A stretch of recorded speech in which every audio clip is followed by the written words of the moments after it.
Labour colony గ్రౌండ్లో డూండి గణేష్ సేవా సమితి ఆధ్వర్యంలో ఏర్పాటు చేయనున్న 72 అడుగుల మహా మట్టి గణపతి విగ్రహ నిర్మాణానికి ఎంపీ కేశినేని చిన్ని భూమి పూజ చేశారు.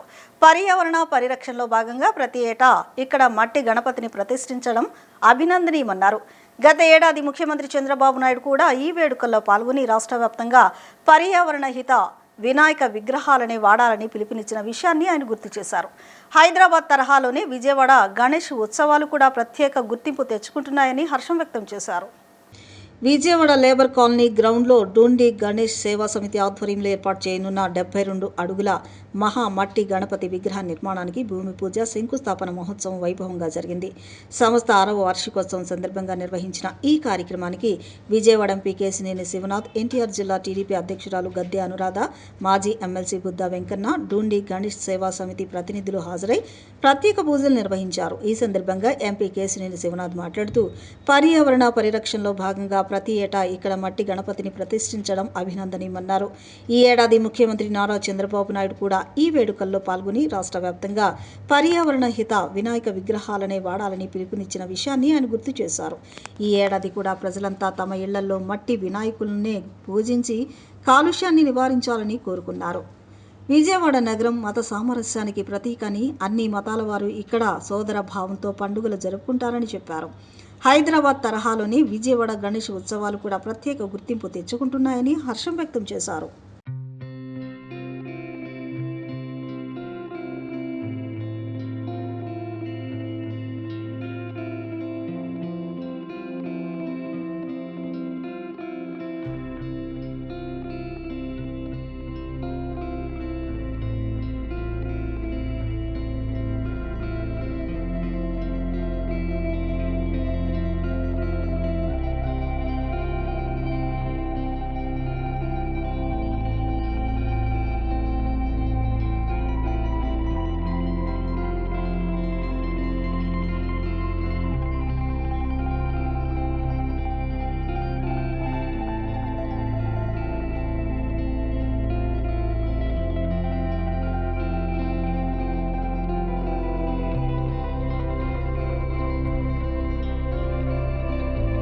గణేష్ని పూజించుకుని రేపు రాబోయే వినాయక చవితి సందర్భంగా ఎకో ఫ్రెండ్లీ గణేష్ని స్థాపించుకుంటాం.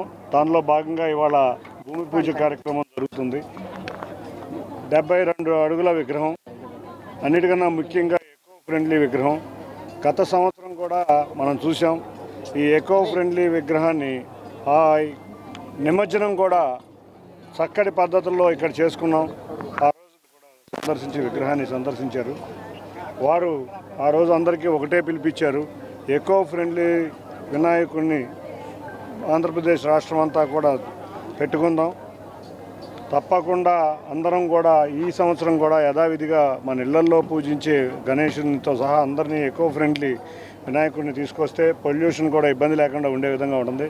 ముఖ్యంగా విజయవాడ నగరం, ఈ విజయవాడ నగరంలో మనం చూస్తే అన్ని మతాల వాళ్ళు కూడా అన్ని పండుగలు క్రమం తప్పకుండా చేసుకుంటాం. వినాయక చవితి కానీ, దసరా కానీ, రంజాన్ కానీ, క్రిస్మస్ కానీ అందరం కూడా ఈ విజయవాడ నగరానికి ఉన్న విశిష్టత ఏంటంటే మత సామరస్యాన్ని కాపాడుకుంటూ సోదర సోదరీ మనుల్లాగా అన్ని పండుగలు జరుపుకుంటాం. నాదిని పూజించే మనం ఏ కార్యక్రమం అయినా మొదలు పెడతాం.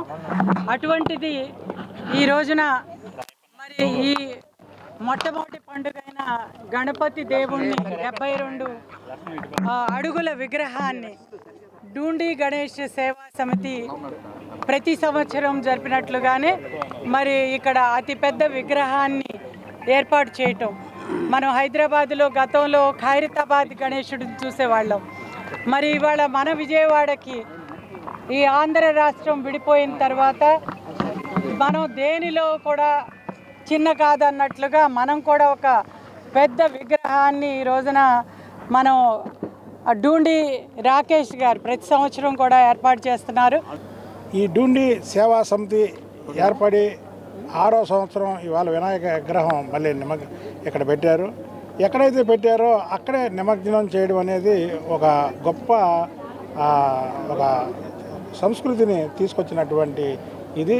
మరి ముఖ్యంగా దీన్ని ఆర్గనైజేషన్ ఏదైతే ఫస్ట్ సంవత్సరం నుంచి కూడా ఆర్గనైజేషన్ చేసినటువంటి డూండి రాకేష్ వాడు మా శిష్యుడైన అప్పటి వరకు వాళ్ళ ఇంటి పేరు ఏంటో నాకు తెలియదు. ఆ ఇంటి పేరు డూండి అనేది నామకరణం చేసుకొని డూండి రాకేష్గా ఇది చేసుకొని ఇవాళ మళ్ళీ 72 అడుగుల ఎత్తు విగ్రహాన్ని ఇక్కడ ఏర్పాటు చేసుకున్నందుకు డూండి సేవా సమితి వారికి ప్రత్యేకమైనటువంటి అభినందనలు తెలపడమే కాకుండా డూండి రాకేష్ను కూడా మనస్ఫూర్తిగా, ఎందుకంటే వీళ్ళందరినీ కలిపి ఆర్గనైజ్ చేయాలి కాబట్టి చేసినందుకు వాడికి ప్రత్యేక అభినందనలు తెలుపుతారు. పవన్ కళ్యాణ్ గారు సనాతన ధర్మం ప్రకారం కానీ బీజేపీ ప్రకారం కానీ రాష్ట్ర ప్రజలు సుభిక్షంగా ఉండాలనే ఉద్దేశంతో పనిచేస్తూ ఉన్నాం. అటువంటిది ఈరోజు అందరూ కూడా పెద్ద వినాయకుడు అంటే పండగ అంటే హైదరాబాద్లోని మన ఖైరతాబాద్ కన్నా పూజించేవాళ్ళు. కానీ ఇక్కడ కూడా మన రాష్ట్రంలో ఇంతమంది ఉన్న చోట మన అందరం కూడా ఒక భారీ వినాయకుడిని పెడదాం, అది కూడా ఎకో ఫ్రెండ్లీ మొదలు పెడదామని చెప్పి మిత్రులందరం కూడా అనుకొని ఇక్కడ ఎకో ఫ్రెండ్లీ గణనాథుని ఏర్పాటు చేసుకొని ప్రతి సంవత్సరం 72 అడుగుల భారీ గణనాథుని ఏర్పాటు చేసి కార్యక్రమాన్ని నిర్వహిస్తూ ఉన్నాం. మరి మీరు చూసినట్టయితే ఈ సంవత్సరం శ్రీ పంచముఖ వరసిద్ధి గణపతి మహాగణపతి నమూనా పేరుతో ఈరోజు నమూనాను కూడా ఎంపీ గారు గద్దె అనురాధ గారు, అదేవిధంగా బీజేపీ జనసేన నాయకులు బుద్ధా వెంకన్న గారు అందరి సారథ్యంలో ఈ కార్యక్రమాన్ని ప్రారంభించడం జరిగింది. ఇవాళ నుంచి 2 నెలల పాటు దాదాపు 150 మంది కార్మికులు శ్రమించి ఈ 72 అడుగుల విగ్రహాన్ని ఇక్కడ ప్రతిష్ఠించి ఏదైతే వినాయక చవితికి నమూనాగా మిగిలిపోయే పండగని 11 రోజులు అంగవంగ వైభవంగా ఈ విజయవాడ పశ్చిమ నియోజకవర్గంలో నిర్వహిస్తున్నాం. ఇంత కార్యక్రమానికి సహకరించిన ప్రతి ఒక్కరికి, ముఖ్యంగా ఆంధ్రప్రదేశ్ రాష్ట్ర ప్రభుత్వానికి ప్రత్యేకమైన ధన్యవాదాలు తెలియజేసుకుంటూ సెలవు తీసుకుంటున్నారు. Thank you. మీ అందరికీ తెలుసు, గత 6 సంవత్సరాలుగా మేము ఈ యొక్క డూండి గణేష్ ఉత్సవాన్ని ఇదే ప్లేస్లో నిర్విఘ్నంగా చేస్తూ ఉన్నాం. ముఖ్యంగా ఏంటంటే ప్రజలకు మేము పిలిపించేది ఎకో ఫ్రెండ్లీ గణనాథుడు. ఎందుకంటే పర్యావరణం అంతా కూడా కలుషితం అయిపోయి భావితరాలకి చాలా ముప్పు వాటిల్తుందనే ఉద్దేశంతో మొట్టమొదటి నుంచి కూడా మనం మట్టి గణపతిని నిర్వహిస్తూ ఉన్నాం. ఇక్కడ మీరు మీ అందరికి గత వరదలు వచ్చిన టైంలో ఇదే గ్రౌండ్లో మనకి దాదాపు 4 అడుగులు నీళ్ళు వచ్చినాయి. అప్పట్లో దానికి మేము ఫుట్ఓవర్ బ్రిడ్జ్ చేసి అందరికీ దర్శన సౌకర్యాలు కల్పించి అయ్యని చేయడం జరిగింది. ఈ సంవత్సరం గణనాథుడు ఆ సంవత్సరం 72 అడుగులు ఎత్తున్నారు, 40 అడుగులు మాత్రం వెడల్పున్నారు. తర్వాత గత సంవత్సరం చూసినట్టయితే స్వామివారిని కూర్చున్న పొజిషన్లో మనం ఈ విగ్రహాన్ని తయారు చేయడం జరిగింది. అప్పుడు స్వామివారి వెడల్పు 60 అడుగులు, ఎత్తు 72 అడుగులు. ఈ సంవత్సరం ఏంటంటే పంచముఖ వరసిద్ధి మహాగణపతి స్వామివారిని మనం ఇప్పుడు ఏర్పాటు చేసుకుంటాం. ఎందుకంటే స్వామివారికి 5 తలకాయలు, అలాగే 5 చేతులు ఇలా ఉంటాయి. దానివల్ల స్వామివారి వెడల్పు 80 అడుగులుగా ఈ సంవత్సరం ఉండబోతుంది. నాకు తెలిసి ఆంధ్ర రాష్ట్రంలో అత్యంత పెద్ద భారీ గణనాథుడు మన స్వామివారు. ఈ యొక్క ఉత్సవాల్లో ఈరోజు స్వామివారి విగ్రహ నమూనా ఆవిష్కరణ మన ఎంపీ గారి చేతుల మీదుగా, అలాగే పెద్దల సమక్షంలో విగ్రహావిష్కరణ జరగడం జరిగింది. ఈ రోజు నుంచి 2 నెలల పాటు నిర్విగ్రామంగా ఇక్కడ స్వామివారి యొక్క తయారీ పనులు జరుగుతూ ఉంటాయి. తర్వాత మిగతా అప్డేట్స్ అని మళ్ళీ మనం అప్పుడప్పుడు చెప్తూ ఉంటాం.